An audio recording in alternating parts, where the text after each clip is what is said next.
વીરપુરના સંત શિરોમણી શ્રી જલારામ બાપાની 226મી જન્મ જયંતિની ભરૂચ શહેરમાં ઉત્સાહ અને શ્રદ્ધાભેર ધામધૂમપૂર્વક ઉજવણી કરવામાં આવી હતી। ભરૂચના જલારામ મંદિરોમાં પાદુકા પૂજન, દર્શન, આરતી, પ્રસાદ સહિતના વિવિધ ધાર્મિક કાર્યક્રમોના આયોજન કરવામાં આવ્યા હતા। સોરઠ ભૂમિ પાવન ધામ વીરપુર નામે એમાં ગામ પ્રગટ્યા ત્યાં શ્રી જય જલારામ જન સેવાનું કરવા કામ।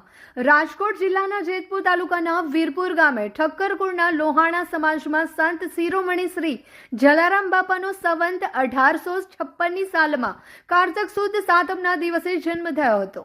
જલારામ બાપાનું ભણવામાં અને પિતાની દુકાન સાચવવામાં બિલકુલ મન ન લાગતું હતું। જલારામ બાપા બાળપણથી શ્રી રામના ભક્ત હતા, તેથી જલારામ બાપા બાળપણથી જ ભૂખ્યાને ભોજન આપતા અને દીન દુખિયાની સેવા કરતા હતા। જલારામ બાપાનો મુખ્ય મંત્ર જન સેવા એ જ પ્રભુ સેવા હતો। જલારામ બાપાના ભજન, ભોજન અને ભક્તિનો ત્રિવેણી સંગમ જોવા મળતો હતો।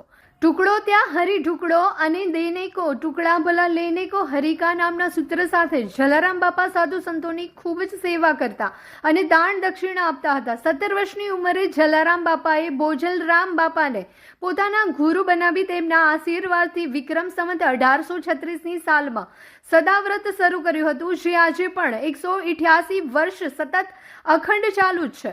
વિશ્વમાં એક પણ રૂપિયાની દાન દક્ષિણા લીધા વિના ચાલતું એકમાત્ર સદાવ્રત જલારામ બાપાનું વીરપુર ધામમાં જ આવેલું છે। આજે જલારામ જયંતિની ઉજવણીનો અભૂતપૂર્વ ઉત્સાહ ભક્તોમાં જોવા મળ્યો હતો। ભરૂચ શહેરના કસક સર્કલ નજીક મંદિરે મહાપ્રસાદ, મહાઆરતી સહિતના કાર્યક્રમો યોજાયા હતા। છેલ્લા 41 વર્ષથી અહીં જલારામ જયંતિની ભારે શ્રદ્ધાભેર ઉજવણી કરવામાં આવી રહી છે।